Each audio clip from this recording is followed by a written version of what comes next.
রাদিয়াল্লাহু আনহু তিনি একটা কথার প্রেক্ষিতে বলেছিলেন, আলাইসা কাতলাহুম ফিন নারি ওয়া কাতলানা ফিল জান্নাহ আলাসনা আলাল হক্কি ওয়া হুম আলাল বাতিল।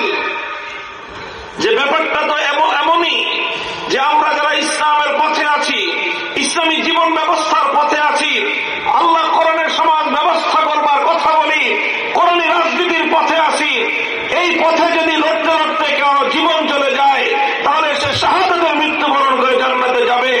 যারা কোরআনের পথে বাধা প্রদান করে, যারা কোরআনী জীবন ব্যবস্থার পথে অন্তরায় হয়, যারা ইসলামী জীবন ব্যবস্থার বিরুদ্ধাচরণ করে, তারা যদি তাদের আদর্শের উপর থেকে সংঘাতে অবতীর্ণ হয়ে